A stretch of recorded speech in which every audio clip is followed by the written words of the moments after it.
All right, I think we're good to go. Thank you everyone for joining. Looking forward to our session today. Hope everyone's having a good day so far. I'll start by introducing myself. My name is Jason Redash. I am here to moderate our Business Functions 101 session. I'm joined by a number of great colleagues here from other organizations, great different insights. I'm really looking forward to having a very interactive discussion, and getting everyone's questions answered. Liam just mentioned in the chat room that people should feel free to ask questions there. We'll definitely be looking to get through as many of them as we can. We want this to be, as interactive as possible. So please, absolutely feel free to ask questions. Happy to answer them myself or hand them over to some of the great panelists we have here. So to get started, let's, hopefully you can see my screen. I'll start by introducing myself. I am a vice president at Goldman Sachs. I have been with the firm for about 13 years. Time flies by, often in a technology strategy or chief of staff type of role. I currently am in a central chief of staff team for our operations division, which is one of the functions we'll be talking about today. I've been doing that role for a few years now, very involved in lots of the ins and outs of the organization, have a good understanding of the different functions we do within operations and the other areas of the firm, but that's just a little bit about me. My pronouns are he, him, his. So before I get into the details that we have a few slides to talk about some of the functions before we get into too many questions. I will give my colleagues here a chance to introduce themselves, just to, of course, give a little bit of background. We all have different functions, but I'll hand it over to David to give yourself a quick intro. Does that work? Yeah, absolutely. Thank you. And right before we got on this call today, I think Liam that actually noticed the difference in my facial hair. It's really just it's just a quarantine thing. I'm just kind of trying to see how far I can let it go. These like a sourdough is a bust, so facial hair is something that I'm working on right now on the fringes. My name's David Robinson. My pronouns are he, him, and his.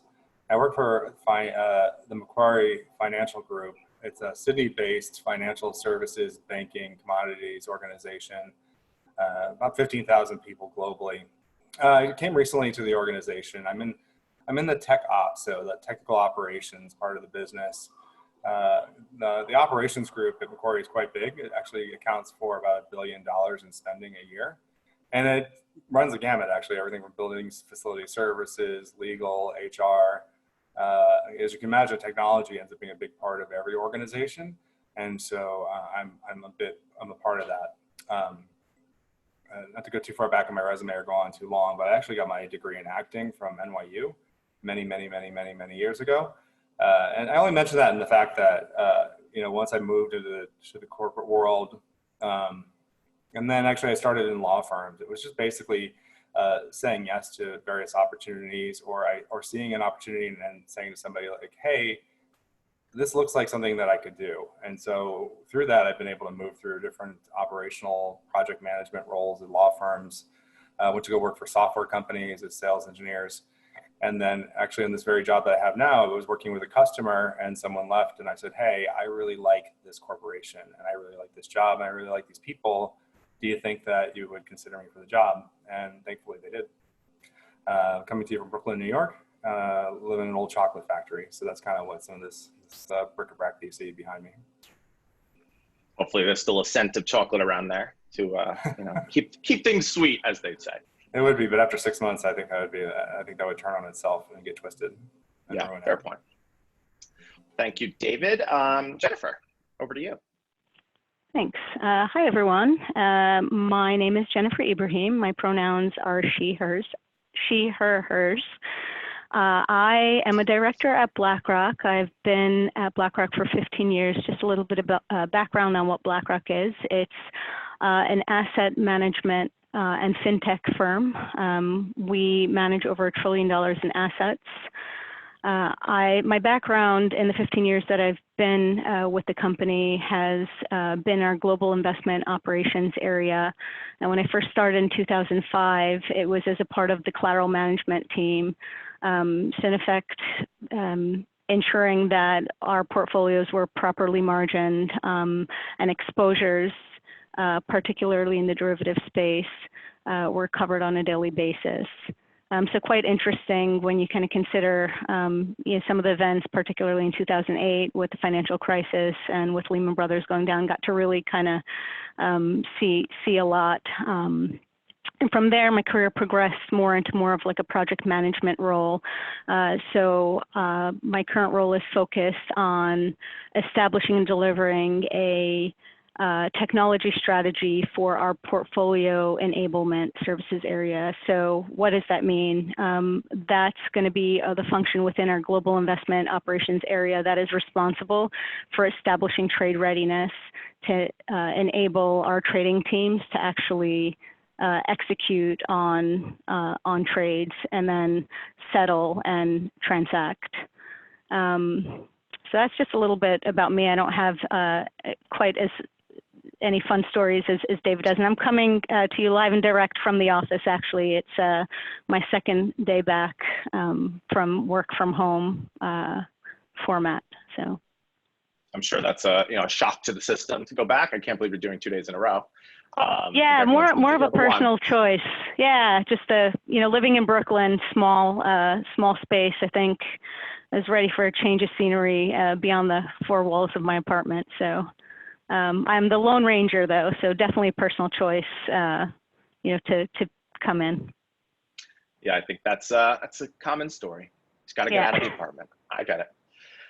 All right, Matt Locke, over to you, who is overlooking the Golden Gate Bridge. Hey, good morning, everyone from Los Angeles. I guess I should get a more LA focused background instead of Bay Area. But anyway, want to say hello. I'm a vice president of logistics and supply chain for Anheuser-Busch. Anheuser-Busch is the world's largest brewer. So I've got the more consumer products side of the panel here. If you guys, I know many of you are under 21, so you're probably not super familiar with all of our products. But if you think about beer, it's a liquid. It's a very capital intensive process to brew beer. It takes a long time to brew beer. So logistics and supply chain is a key part of our success, making sure we have all the raw materials and agricultural products that go into our beers, locate our breweries in the right places, and then ship all over the country. Again, it's a liquid, so it's very heavy and expensive to ship as well.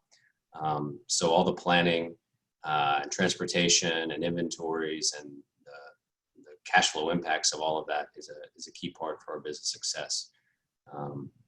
So anyway, I'm based in LA, supporting the western part of the US. I've been with AB for 9 years, have an industrial engineering background, and excited to be joining all of you today. Thank you. I do agree, you need a different background. And then Jarrell, over to you. Hey, it's good to be with you all today. My name is Meetrrell Boston. I'm with PNC. We're a financial services corporation based out of Pittsburgh, Pennsylvania. And we have a little over, I think, 52,000 employees now. So, not the largest size corporation, but not the smallest. I work in our retail arm of the bank, where I am an assistant vice president, senior business analytics consultant, specifically with employee tools.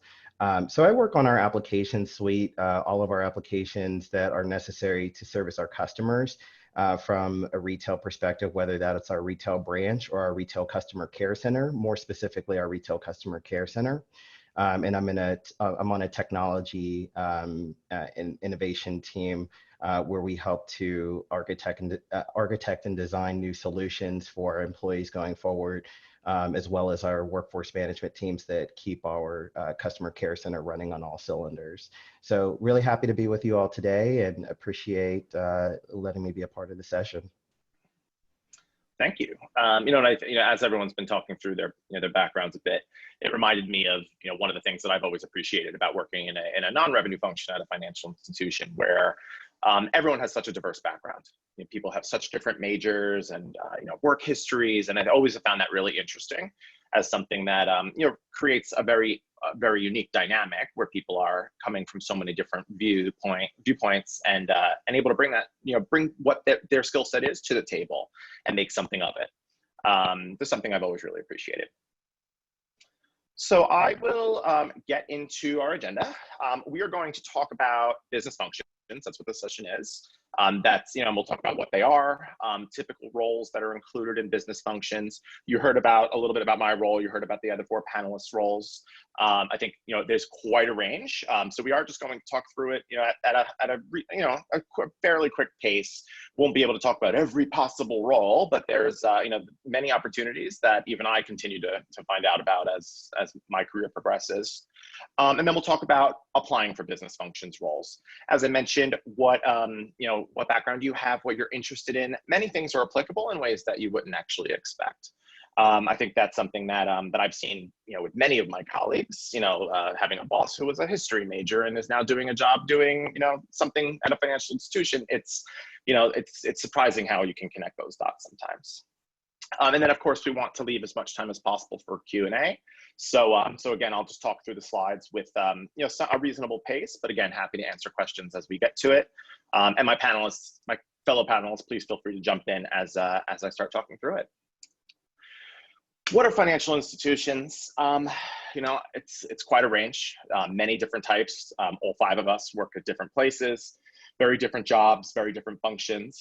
Largely, if you think about it at a high level, you'll hear the term sell side and buy side. The sell side is selling assets on behalf of clients, and the buy side is buying them on behalf of clients. Very different types of functions, very different client bases. On the sell side, typically you would see corporations as the client. On the buy side, you would see the corporation there being representing individuals or pensions or endowments.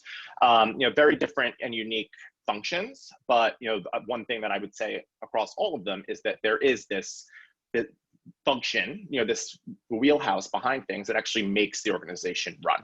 Engineering, operations, legal, finance, all these pieces of the puzzle that really make the wheels turn.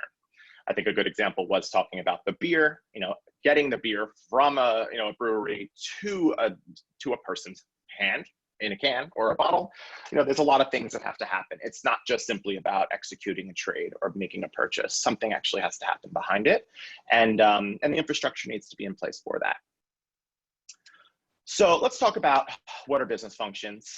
I mentioned it just a minute ago. This is what helps facilitate the operations of the firm. So, in my organization, I work for a bank. Our product is money, commodities, shares in an organization. But the business functions are what is actually making the wheels turn. And that can be for supporting the actual business or supporting the infrastructure of the organization as well. And we'll talk about some of those different functions over the next few slides.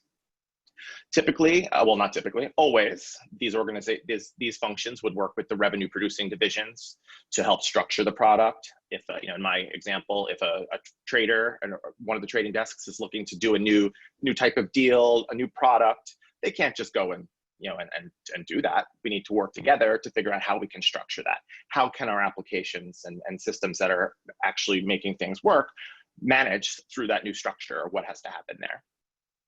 There's a lot of processes that have to happen. All those are managed by these different business functions. Divisions within a financial institution. This slide is actually very easy for me because it's actually the way that Goldman Sachs is organized. I didn't build the slide, but it works for me very well. We have around here, the purple color, which represents the business functions that we're here to talk about today. In the 4 corners around it, we have the 4 revenue functions in gray, which would be our research area, our consumer and investment management area, investment banking, and securities. Those are those revenue generating divisions that are at the forefront of our organization. They're bringing in the money, they're selling things, they're buying things, whatever it may be. The purple pieces in the middle are the wheelhouse that I keep talking about, where it's the piece of the puzzle that makes things come together. In this particular example, there's 11 different areas. Every company is structured a little bit differently. We call it engineering. Some organizations would call it technology. That was just a recent change with new leadership, rebranding. And we're going to talk about each of these in a little bit more detail. And I will say, I do work in operations and have always worked in operations and have a reasonable understanding of what each of these areas does, but I'm going to do my best. We're gonna jump into it, and we're gonna talk about this in the concept of a lemonade, with the example of a lemonade stand. I can definitely sit here and explain it in the Goldman Sachs example, but I do think it's easier to think about this as a lemonade stand. You want to sell lemonade on the street, if you want to have or not on the street, somewhere. Where do you have that particular shop or online store, or whatever it may be? How do you make sure you're doing things within the regulations that are in your particular jurisdiction? And how do you actually get the supplies? How do you make sure the supplies are being assembled properly? All of these types of functions are something that has to happen. And so I'll try to stay with my lemonade stand example the best as I can. As I mentioned before, the four gray boxes around the corners of this little puzzle, these are the areas that are, again, the forefront. They're the people that are out there actually doing the sale, actually doing the purchasing. Researching where would be best maybe to put this lemonade stand. Is it this block? Is it this intersection? Getting out there and really understanding what's happening in the organization or in the world around you. Raising capital, investing in other stands. Do we want to buy stands? Do we already have the capital? And then how do we start attracting buyers? So, how do we get the sales relationship? How do you, start thinking about people, the client, making them, someone's a little bit more of a difficult client, someone's, you want to maybe just get mass market, whatever it particularly could be. Those are the functions you'd normally see in the gray boxes here in a financial institution. Traders, salespeople, our private wealth managers, all those people would be in those types of roles. So then the wheelhouse, the infrastructure of the organization. We have the executive office, and we will talk about these one by one. Executive office, realty management, which typically goes hand in hand with services, risk, legal, finance, engineering, human capital management, also known as human resources. At Goldman Sachs, we do call it human capital management. And then compliance, internal audit, and operations. Let's start with human capital management. It's exactly what it sounds like. At most organizations, or even, I think I could say all, in some fashion have an HR component to it, who is making sure that we're attracting the right talent, going through managing that process, recruiting, interviews, organizing the type of pipeline of people that we want to have working for us. In this case, who would we want to be the salesperson in the lemonade stand? How are we training that person? How are we keeping them up to date on the latest sweeteners in the market for our lemonade? Ensuring that we're having those people properly educated, and then also properly taken care of from a benefits, compensation perspective. Wellness is another big component of this, where the teams that would say, here are the health services that we have available, whatever it may be. This is all the type of function that we would have within an HR area. You'll see recruiting, you'll see people who, at my organization, we call them talent advisors, and people who are, helping to organize promotion programs and things like that. That's all something that would fit into this organization. Again, lots of different skill sets that are needed in this world. There's a lot of financial-based people who are managing compensation. I have many close friends in HCM at Goldman who are in that exact area, and they are constantly churning out numbers, churning out reports. There's a very large skill set needed. Also, there's the areas that require more of the law background, especially in those areas where we have questions about tax withholding, and if we have a particular problem between employees, maybe. Plenty of variety in roles within HR. Legal, hand in hand. The legal organization is where we have the expertise around interpreting laws, understanding what the regulations are.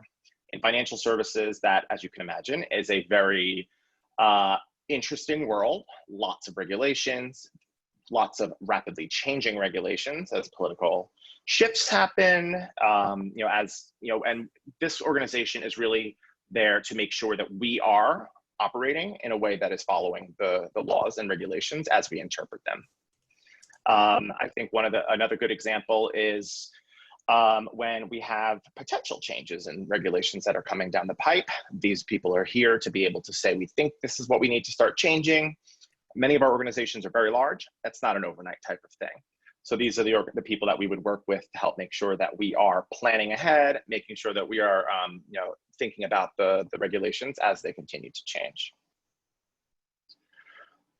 Skill sets that would be in this organization, I would predominantly law. You do have other people in the organization that are not lawyers. In the Goldman example, I think most are lawyers in the legal division. But again, I think that's something that would vary by people's organizations. Anyone want to chime in from the panel at this point, or are we good? I mean, I could tell you on the legal side, I mean, a legal act is essentially like a law firm within a corporation. So you'll see people like paralegals and I think a lot of what I found, at least in my organization and others, is that as you touch on each one of these, there tends to be an operational layer sometimes around them. It's like, so like we have business aligned legal people, and then on top of that, like my function, like the area that we work in is we do all of the surveillance. We archive all of the emails and chats and all of the written communications, and then we provide them to HR or legal or other groups who are performing an investigation or trying to respond to a regulator or something like that. So, these are like businesses within businesses. And they sometimes operate, and they don't operate independently. I think they operate interdependently in somewhat of a matrix. Agreed, totally. And I think my job is a good example of that. I'm a chief of staff, so my role is often focused on the people that are working in operations, not from an HR perspective, though I do work with HR very frequently. But I am there to manage the operations of operations at Goldman, at least in New York and Jersey. But there is that infrastructure in place for each of our divisions and regions, and we all need to work together to make sure we have those connection points. And managing the outside resources as well. Legal department spends probably in a lot of organizations spends a lot of time managing outside law firms. Yep, absolutely. One thing I would add to that as well is vendor and relationship management with the tech partners that you have to work with, or whomever you do supply chain management with. It's really important that those organizations are properly vetted and fit, the corporate core values and different things like that. So legal helps to make sure that all of those processes to onboard new vendors and relationships is also in check as well. So so we work a lot on a project format with our legal partners as we're looking to integrate new technology and solutions for the organization as well. Good point. All right, compliance. Another function that kind of fits into this world of ensuring that we are functioning within the regulations, within the parameters that are set for us as whatever specific type of organization that we are. They are there as a line of defense to prevent and detect regulatory and reputational risk. I will say often, if something's coming up, we will have compliance and legal together, depending upon the topic, but often you see them going hand in hand. We have many of our compliance folks sitting with operations or other divisions, depending upon where they cover. But this is another function where I think you see many of a law type background, again, with its own infrastructure and its own kind of operating presence, but it fits into the broader picture here. The next piece, risk. So risk is, they are focused on managing the risk profile of the firm. Are we under leveraged? Do we have proper liquidity in place? Back in 2008, 2009, there was a lot of concern about how much liquidity we had on hand. The stress scenarios that are stress models that are put in place have always been, at least in my organization, kicking the tires very hard, if you will.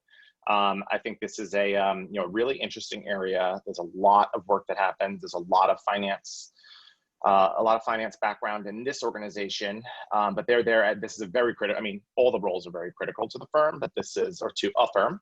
But this is one that is here to make sure that specifically from our credit and our liquidity risks, that things are being properly managed. In the lemonade stand example, making sure that we have enough money to buy the supplies for tomorrow, or what we do with that money overnight. If we put it away and get some interest overnight, what are we doing on that front? This is one where models are very, very tightly managed, and and we can look to in order to ensure that we can have stability in our business. Operations, this is where I work.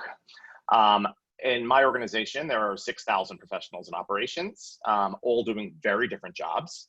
I think the example that we were talking about earlier with the beer, we have that with many commodities. So moving oil around, I sit pretty close to the operations folks who manage the logistics for a lot of commodities. So you'll often hear them talking, screaming on the phone about a ship, an oil tanker, and oil pipelines, and coal, and whatever it may be. It's actually pretty interesting to hear.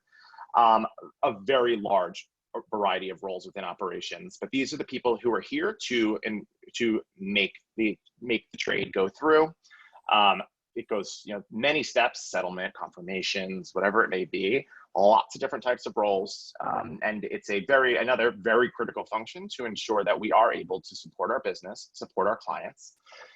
In this current environment, making sure that people were able to work and continue to process our business is absolutely critical, because if traders are trading and nothing happens, clearly things don't work out so well.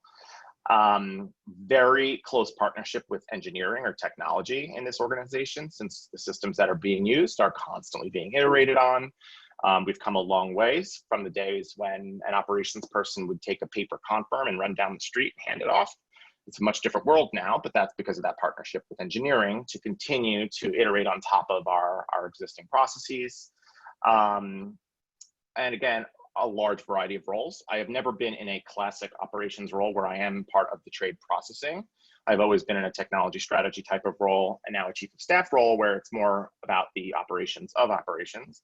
But again, quite a variety of roles here.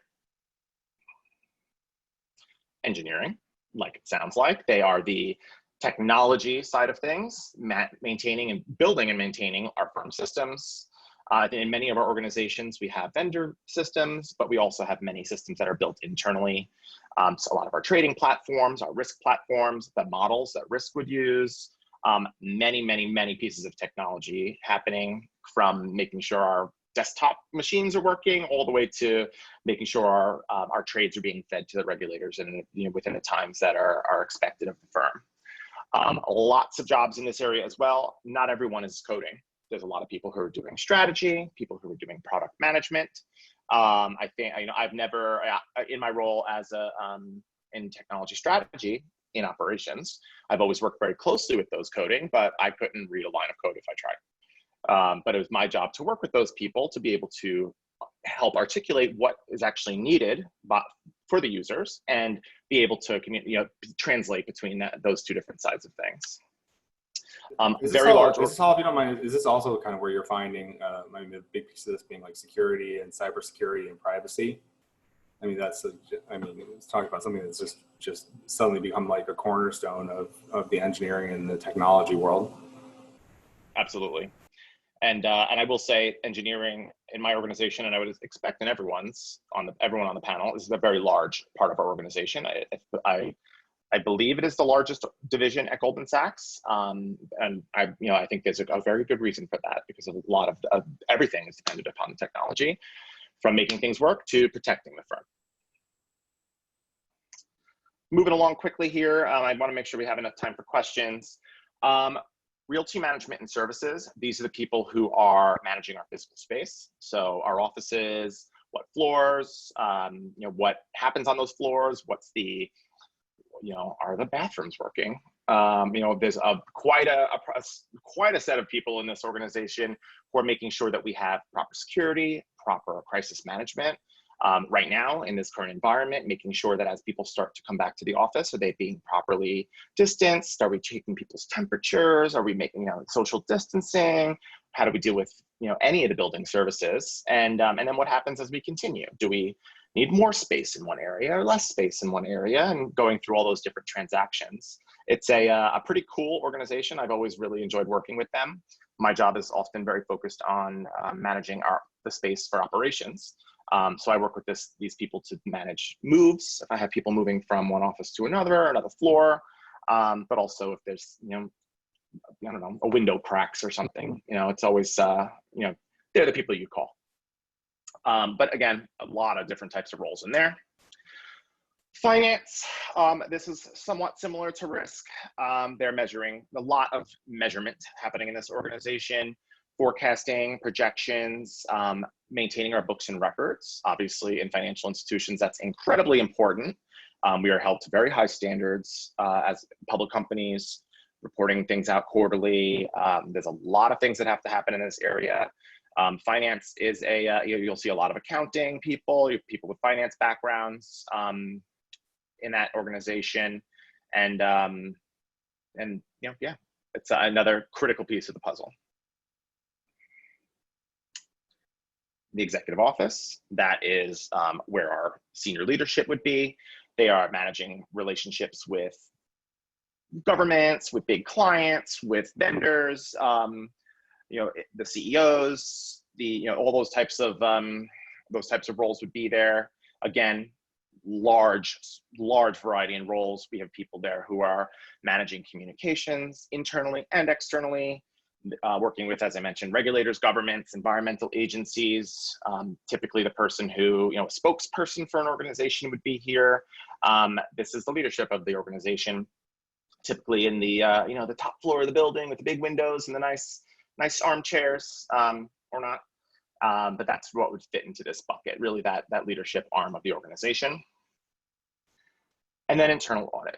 So internal audit is, I would say, when I see internal audit coming, they are the ones that are a little bit like the police internally. They do, in my organization, they have a direct reporting line to the board.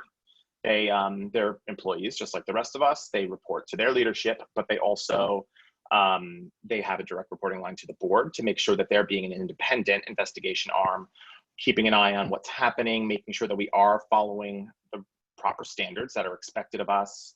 Often in a technology project, I've seen, somebody from internal audit might come in and, take a look at what's happening, make sure that we're building systems properly, proper testing. It's, when internal audit comes, you always be careful, but it's another one of those areas that are very important to ensure that the firm is protected from a variety of different things. So real quick, before we move to questions, some of the different functions that, or skill sets or, things that you enjoy doing that would fit into different roles. I won't read this in too much detail because I'm just being conscious of time. But, in operations and technology are not on this page. And I think one or two of the other pieces, but I think this is a good representation of the variety of skill sets that, that would fit into the different areas. You'll see that if you enjoy doing research and writing, I would say that internal audit or even the executive office would be a good place to be. Designing and improving processes, definitely operations, technology, all of them. I think a checkbox, you could argue all of them, because there is always processes in every piece of the puzzle that always can be improved. And I think different skill sets really help to make that, make processes that much better. External client relationships, some functions would have that, some would not. I typically don't deal with clients personally, but you'll see in the executive office, HR, services, you will have more of those different types of relationships. Also, you will see that in operations for a person who's dealing with clients. If there's something that, the mismatch in trade, whatever it may be, there's many opportunities for that. CPAs, working with data. I mean, there's data everywhere. It's, 2020, that's how the world goes. That is a, very prevalent. Negotiation skills obviously fits into many of these buckets. Being close to the markets, there are roles that are bringing you closer to that, and others that would keep you a little bit farther away from that. Services is a good example. The people who are focused on our physical space are not necessarily focused on the markets as much because it's just not something that they need for part of their job, outside of maybe knowing where business is and where we need to be looking to expand our space. And then working with policymakers, I think that's another one where we see many, prevalent in many areas, because it is, lots of regulations and lots of policies. So, oh, there's some animations on this one. I did not see that coming. All right, so that is, those were the slides. I think we have about 10 minutes. So we have a few questions in here. So thank you for submitting those. Let's start with the first one. I think we'll, any panelists, feel free to jump in. What is your favorite aspect of your day job and least favorite? Who would like to start? Jennifer? Just unmute myself there. So starting with my favorite, I get to be quite creative, which I particularly enjoy. So it's really brainstorming on solutions to our business problems, particularly around business process, renovation, and technology. I think, Jason, you had highlighted on this, not just internal technology and how we improve that to facilitate the day-to-day processes that works as like that wheelhouse engine around life cycle of a trade, but also external technology solutions that dovetail to the internal, right? So it's, for me, getting to be a part of the transformation of this area within operations is really what brings me into the office or my home office on a daily basis. So kind of goes beyond the, doing the same task every day and really digging into the details of how things work, kind of understanding the engine to transform it and leave it better than what it was last year, the year prior, or 5 years ago. So that's my favorite. My least favorite, more recently for me, just getting right in there is the work from home. I really miss being able to engage with people. I think I realized more than ever, how much I enjoy collaborating with people in person. So that's my current least favorite is just, despite the technology that we have and getting to see people on FaceTime or virtually rather, I do really miss that in-person collaboration. So that's my least favorite.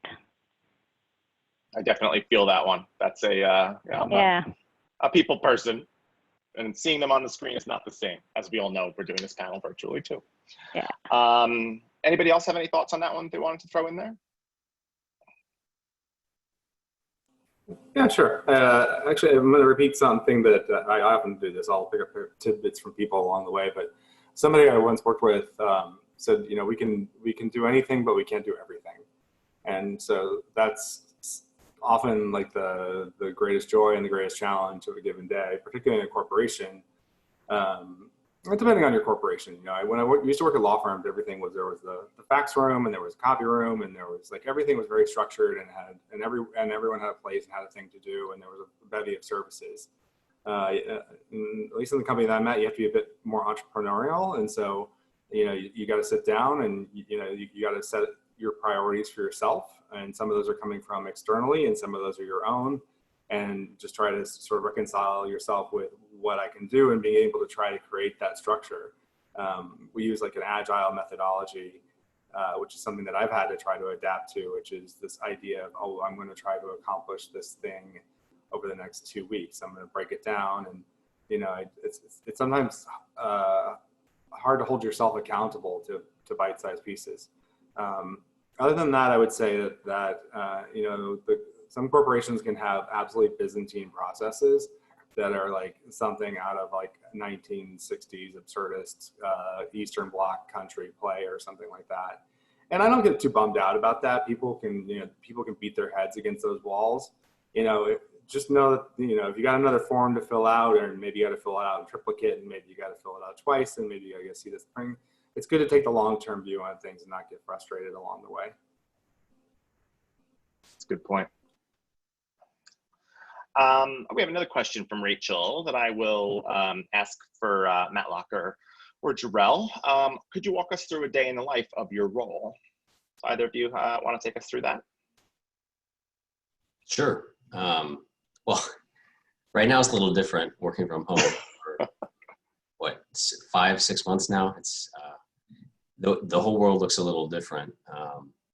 But a normal day for me can be with wholesalers in different markets throughout the country, at one of our breweries, working with our teams there on different projects we have for new capabilities, new products we're bringing out, or with our commercial team doing planning and projections for what new products we need to come, what we forecast we're going to be selling, and then making sure that we have the right plans to meet that. So I will say, like, a day in the life changes all the time. I think that's what's neat about working with a big company, getting to kind of what David was talking about. Sometimes it can seem like you saw the puzzle. It can seem a little bureaucratic, but in many ways, that's what helps keep everything moving forward too, is you have all the right players involved in the shared success of the business overall.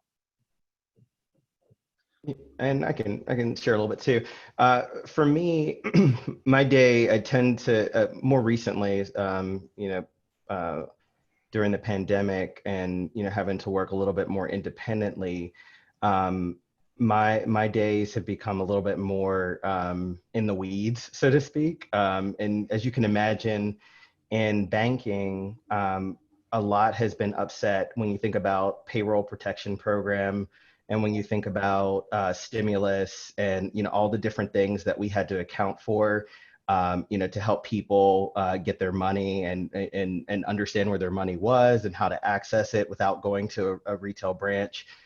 There was a lot of hands on deck. So I've been actually getting a lot more involved with the day-to-day operations as it pertains to support of my projects, because a lot of my subject matter experts are off doing the heavy grunt work and the lifting. So it's been really enriching for me in that I've learned a lot more about business processes over this time. And it's really helpful because normally the latter half of my day is execution and working on the actual project to-dos, because the beginning half is setting up for daily operational meetings, tech stand-ups, those types of things, making sure that, again, people are set up for their day. But the second half is really getting down to getting work done.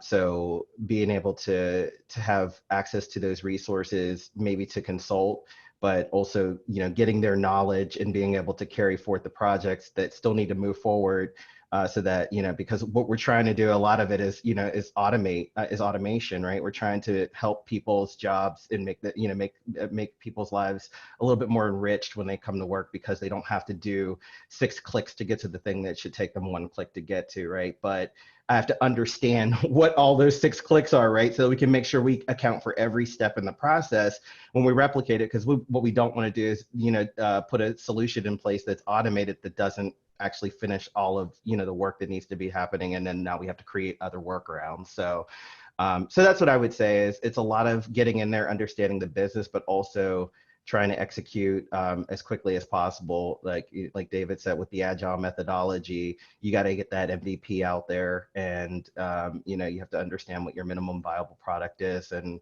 how how you can bite off those small pieces and get the work done.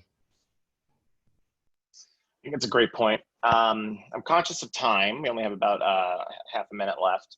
I will say, obviously we have questions here for all 5 of us. We'll make sure that the contact information is out there so people can reach out to us. Any questions that you may have, especially some of these specific ones we have here. I think, and Liam, correct me if I'm wrong, I think we've got to end right at time. Well, but this next session for the students isn't until I think 3:15 Eastern. So we do have some time if we want to add like one more question in. Sure, absolutely. And of course, again, we will, make sure the contact information is out. So let's do the question around from Evan. Do you think any particular majors help you or help you be more or less prepared for a specific role? Anyone want to take that one?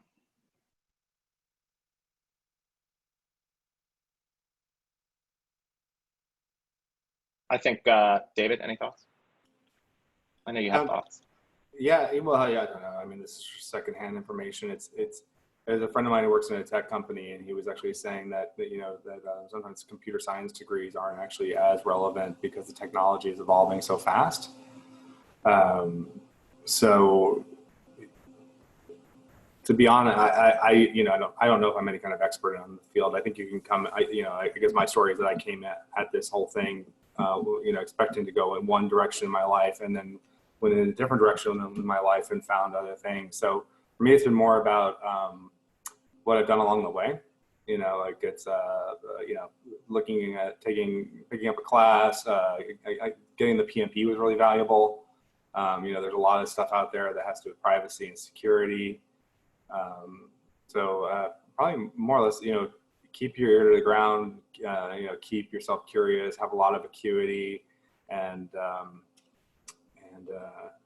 pick up what you can. I'm trying to think if there's actually something that's like specifically around technology that's super useful, but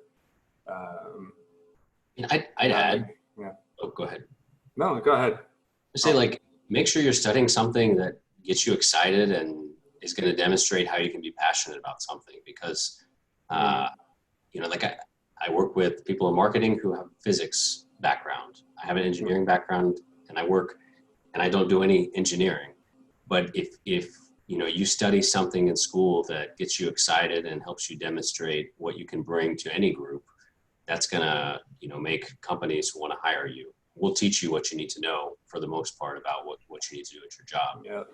In the operational sphere, I think there's a lot of these skills. People are always like, "Oh, you went into acting?" I said, "Yeah, it was actually a super, super rigorous program, and I had to be kind of fearless, and I had to have a super intense reading of text and appreciation of history." So a lot of these things put you through your paces.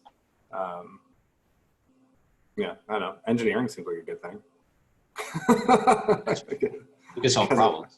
Yeah, right. That seems to be one that sort of is pretty universal. Yeah, I think myself, I have an economics major, an economics background. I'm not actually using any of the technical content from that day to day, but the critical thinking, the way to break down problems is definitely something that's proven to be very impactful. So I think the answer is probably yes and no. Definitely, though, I would agree with the point about making sure that you're following what you're interested in and what gets you excited. I wish I'd taken a statistics class. But I don't know, Fun. Don't fall for the trap of looking at all CEOs have an engineering and an MBA or something like this. I think that's what you need to do, because that's not what people will be expecting 10 years from now, 15 years from now. You're right. One other thing I would say is, as you start to matriculate into organizations and start to, go through your career journeys, never be afraid to ask your employer for what you need from a training perspective. If you need additional training, or if you feel that a certification is going to add value to what you do, obviously we leave college and we think we know what we want to do, and then we quickly are reminded about all the other things that we could do, or all the other stuff that we don't know yet to do what we really want to do, right? So I think that it's about raising your hand and asking for what you need. For instance, I've been with PNC for 9 years, and right now feels like a good time to get an MBA. So that's what I'm doing, right? I didn't just go right into it because that was the next step, that I thought I needed to do. I got to a point where, this would add value to what I do. And guess what? The company's going to pay for it, right? So it is a little bit more stake in the game there. And there's investment for my employer, and that makes me feel really good about what I'm doing and actually pushes me through the challenge a little bit more. Great. All right. So I think we'll leave it there. Thank you, everyone, for joining. Again, please feel free to reach out to any of us with any questions. We're all happy to continue to chat. Thank you for taking the time to join, and to the panelists for your insights, and looking forward to hearing from you soon.